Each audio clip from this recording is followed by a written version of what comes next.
car that continues to this day. It's more American than football, apple pie, and blissfully wasteful consumerism combined. It's also very likely that you've owned one or know someone who owned one. It's the Ford Mustang. Here's everything you need to know to get up to speed on the Ford Mustang. Let's get something out of the way right now. The Mustang is not a muscle car, or at least it didn't start out as one. When first sold in 1964, the Mustang was offered with 4 engines. The biggest being a 289 cubic inch V8, making a respectable 271 horsepower. Not exactly setting the world on fire, but that wasn't the point of the Mustang. The vice president of Ford Motor Company at the time, Lee Iacocca, wanted to give the American consumer a car that weighed under 2,500 pounds for under 2,500 bucks. He also wanted to design and produce the car in a year and a half. This kind of timeline was unheard of back then and would still be impressive today. Iacocca saw an untapped market for a 4-seat, 2-door sports car, and he wanted to get to market before anyone else. To save money on design and production costs, Ford used the chassis from the Falcon, their family sedan. Now, according to Iacocca, the Mustang's iconic long hood and short deck, Well, it looks like a giant Datsun. I said deck, were inspired by European cars of the era. Iacocca also credited the Chevy Corvair Monza with the idea of including bucket seats and a floor-mounted shifter. He debuted the Mustang at the 1964 World's Fair in Flushing Meadows, New York, and on the very same day, dealerships opened their doors with the new car in their showrooms. That's insane. It's insane. Ford dealers sold 22,000 Mustangs on the very first day. A huge part of Mustang's initial success was Ford's marketing campaign towards young baby boomers. This was, of course, before they ruined the world. The youthful flocked to the dealerships to get their hands on the sportiest cars around. The Mustang's launch could not have been better. The only thing stopping Ford from selling more Mustangs was their ability to build more of them. Ford pumped out 1,200 cars a day, and even that wasn't enough to keep up with the demand. In its first year of production, Ford sold over 400,000 Mustangs and made over $1 billion. $1 billion? It was undeniable. The Mustang was a success. All right, boom, back to the facts. In 1965, a man with a girl's name, My name's Carroll Shelby, and performance is my business. Carroll Shelby, had a dream, literally. He woke up in the middle of the night Wake up! and wrote down a name. He woke up the next morning and saw Cobra scrawled across his notepad. Shelby modified a 289 V8 to make 35 more horsepower, and then he put it back in his 65 Mustang. Then he gave it blue racing stripes. It was the birth of a legend. The GT350 was a race car for the street, and that wasn't just a marketing gimmick. The car actually competed in the SCCA production B class and ended up winning the championship 3 years in a row. The hype was real, and in true race car fashion, Shelby offered the car for nearly double the price of a normal Mustang. Sold it for double the price. The Shelby name would forever be tied to the Mustang, and it continues today. In 1967, the Mustang got a major facelift with the introduction of the new Fastback. Sure, the Fastback had been an option since '65, but the updated '67 design was an instant classic. Sweeping lines in the new model were the perfect mix of American aggression and sex appeal, just like me.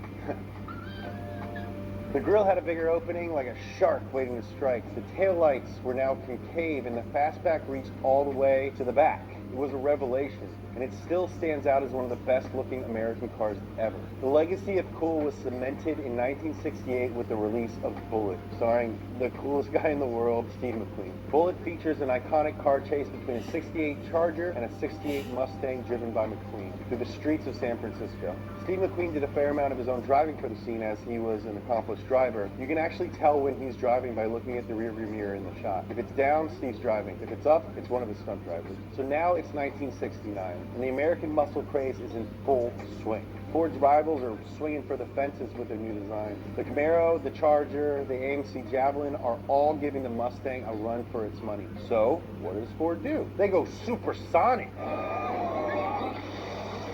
Ford announced the Mach 1, an absolute showstopper featuring a matte black hood, front splitter, hood pins, and the crown jewel, a 428 cubic inch race engine known as the Cobra Jet. Cobra Jet.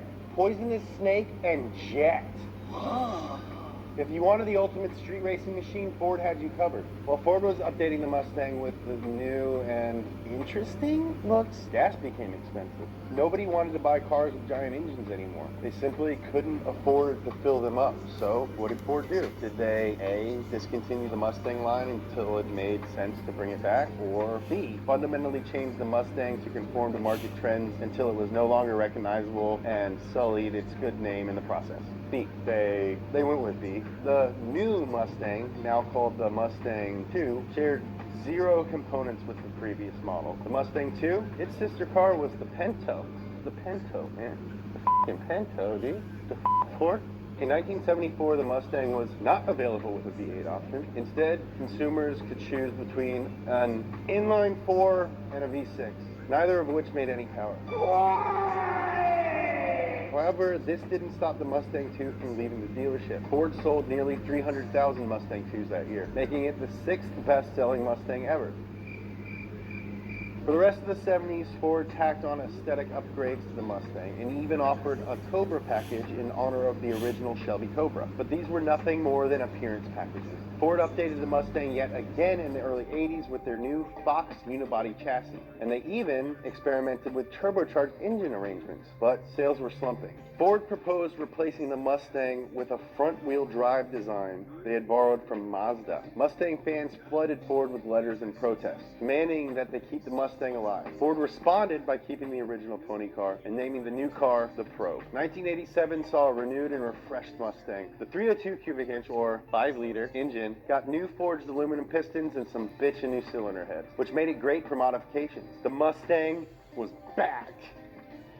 The 5.0 Fox body is still a solid choice for anyone looking for a great project car. There's a huge aftermarket, and you can build a Fox body for nearly any need. You want to go drag racing? Cool. Drifting? It can do it. Just want to tear up the canyon? The Fox body is for you. The 90s arrived, and so did the Fresh Prince and the SN95 body style. It was rounder and sportier looking than the previous gen. Starting in 1996, the Mustang was no longer offered with the 302 Windsor, the motor that in many different configurations had powered the Mustang since 1967. Rest in peace, Windsor. Goodbye. This is the Mustang that I remember from high school. They're okay. SN95 was slower, looked like an amoeba, dickheads drove them. If you were a girl in 1996 that had rich parents, they probably bought you a convertible V6 SN95 for graduation in teal. I still remember Brittany. Next up was the New Edge redesign in 1999. It had some really cool versions. Both the SVT Cobra and the Terminator had supercharged engines and independent rear suspension, and the SVT Cobra had a giant wing and is going to be a definite collector's car. The new 2005 Mustang looked like the old Mustang. Yes!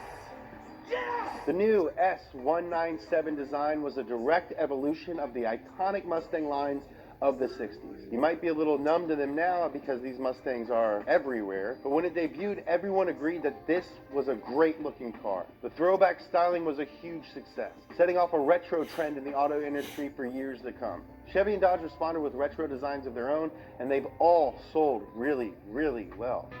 The updated 4.6-liter engine now made 310 horsepower. And for the first time in Mustang's history, the S197 was its own platform. It only shared random parts with a Lincoln, which is like a nice Ford, so in 2010, Ford updated the Mustang again with refreshed body panels, giving it a new look. The next year, Ford unveiled the new but familiar 5-liter Coyote V8 to replace the old engine. The Coyote produced 412 horsepower and 390 foot-pounds of torque from the factory, all for around $30,000. It went around the Nürburgring faster than an M3. The Germans were not happy. 2013 saw Carroll Shelby's swan song, his final GT500. Mr. Shelby passed away in 2012, but he gave design input on this car in his final years, like the true gearhead he was. The GT500 made 662 horsepower and had a top speed of 202 miles an hour. Nowadays, when people think about monster horsepower from the factory, they usually bring up the SRT Hellcat, but Shelby did it first. The latest redesign came in 2015. Now the Mustang is a little wider and a little lower. You'll be hard-pressed to find a better-looking car for the money. And even though it's starting to look a little curvy again. The look is undeniably Mustang. And one more thing. Independent rear suspension's back, baby. Yes, Ford decided the world was ready for a great handling Mustang. Welcome to the 21st century, Ford. It could be argued that we are experiencing a renaissance of affordable power, and we have the Mustang to thank for a lot of that. We don't even blink when a new car makes 300 horsepower. When 15 years ago, that would be pretty impressive. Now you can buy an American car with 4 seats that gets 30 miles a gallon and sounds like this. All for around 30 grand. That's pretty amazing when you think about it. The Mustang created its own class, and chances are, if there's a car that you love, it's great because at one point it had to compete with a Mustang. And with strong rumors of hybrid and even EV Mustangs in development, you can rest assured that Ford's Mustang will be setting the bar for years to come. This is everything you need to know to get up to speed on the Ford Mustang. The Mustang has such a